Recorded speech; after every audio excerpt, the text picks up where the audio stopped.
शिवाजी महाराज दिल्लीची दैवता माठ सरस्वती भारतीय अभियानाचे पगार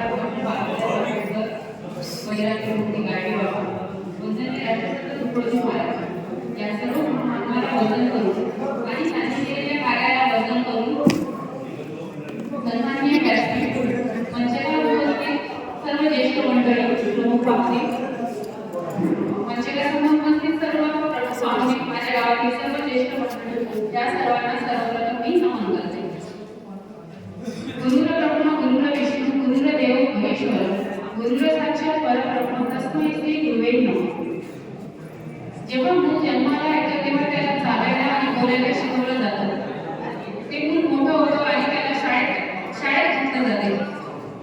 तेव्हा त्याला जेव्हा शाळेत घातलं जाते तेव्हा त्याला या श्लोकाचे पुन्हा ज्ञान दिले जाते.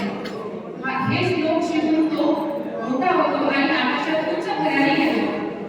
आकाशात उंच भरारी घेतो पण त्याला त्या आकाशात उंच भरारी घेण्यामध्ये ज्या गुरुचे स्थान महत्त्वाचे असते त्या गुरुला तो कधी विसरत नाही.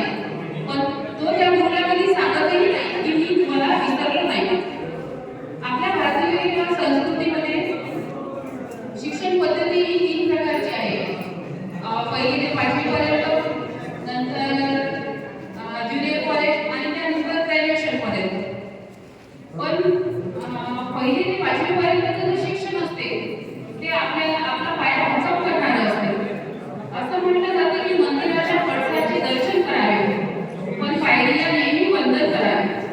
कारण की आपल्याला पहिली ते 5वी पर्यंतच्या गुरूंनी जे मार्गदर्शन दिलेले असते आपल्या आयुष्याला जे वळण लावलेले असते ते आपल्याला आयुष्यभर होते आणि त्याचे गुणगान आपण आयुष्यभर गात असतो. शाळामध्ये नेमकं काय असते तर शाळा ही विद्यार्थ्याला घडवण्याचं एक केंद्र असते जिथे विद्यार्थ्यांच्या चांगल्या गुणांचे वाईट गुण हे सुद्धा म्हणजे या गुणांना लक्षात ठेवून त्यांना ते शिक्षण दिले जाते. जेव्हा पंतप्रधान निवृत्त होतात तेव्हा त्यांना माजी पंतप्रधान म्हणतात. जेव्हा आमदार खासदार निवृत्त होतात तेव्हा त्यांना माजी आमदार माजी खासदार म्हटलं जाते. पण शाळेत एखादा शिक्षक जेव्हा रिटायर होतो किंवा निवृत्त होतो तेव्हा आपण त्याला माजी शिक्षक नाही म्हणतो. तर आपण ते कुठेही दिसले तरी त्याला माजी शिक्षक म्हणून समजतो किंवा माजी रिटायर शिक्षक असं सुद्धा म्हणत नाही. तर त्या शिक्षकांना आपण माजी शिक्षक म्हणून संबोधलं जातं. कारण की त्या शिक्षकाचे स्थान हे आपल्या हृदयात असते. त्यांनी आपल्याला इतकी बोलायचे मार्गदर्शन केलेले असते तर त्या शिक्षकामुळे आपल्याला म्हणजे संपूर्ण आयुष्य आपलं बदलून जात असतं.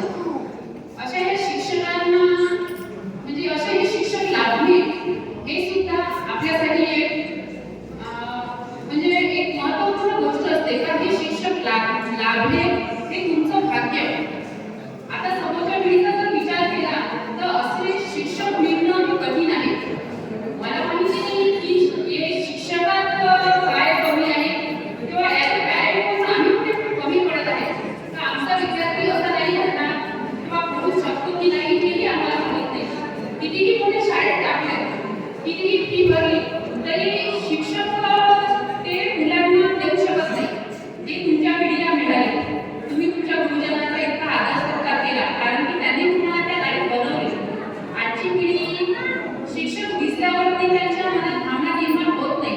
कुठेतरी शिक्षक कमी पडत आहे किंवा ॲज अ पॅरेंट आम्ही सुद्धा कमी पडत असतो किंवा जो शिक्षकाचा विद्यार्थ्याचा आणि पालकाचा हा संवाद खूप कमी होत चालला आहे. पॅरेंट्स मिटिंग म्हणतो तो महिन्याला पॅरेंट्स मिटिंग घेतल्या जात नाही. तो एक संवाद कमी होत आहे. आम्ही जेव्हा शाळेत होतो तेव्हा आम्हाला ज्येष्ठ क्लास म्हणून रविवारी सुद्धा शाळेत बोलवायचे शिक्षक. आमच्या पिरियड झाल्यावर शिक्षक गावात फेरफटका मारायचे. त्यांनी काय करायचं पालकाचं आणि शिक्षकाचं एक बॉन्ड तयार व्हायचं. त्यामुळे मुलांच्या ज्या त्रुटी आहेत त्या डायरेक्ट शिक्षकांना माहीत व्हायच्या. पण आता कुठेतरी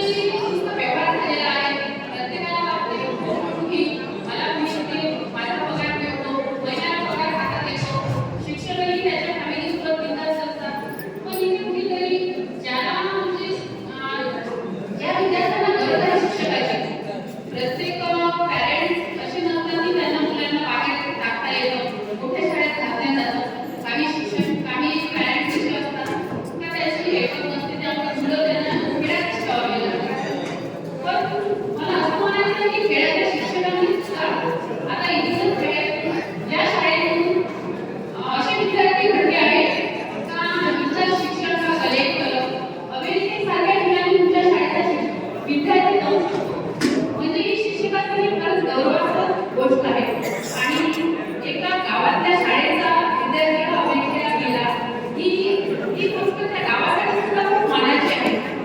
मी समोरच्या शिक्षकांना आता हे शाळेत निवृत्त झालेले सगळे शिक्षक आहेत, पण मी त्या शिक्षकांना विनंती करेन त्या तुमच्या शाळेत जेही आहे शिक्षक त्यांना तुम्ही मार्गदर्शन करा. त्या शिक्षकांना तुम्ही त्या लायक बनवा का तुम्ही जी पिढी घडवली, तुमची पिढी तुमचा सत्ता घेत आहे, ती पिढी समोरही घडली पाहिजे.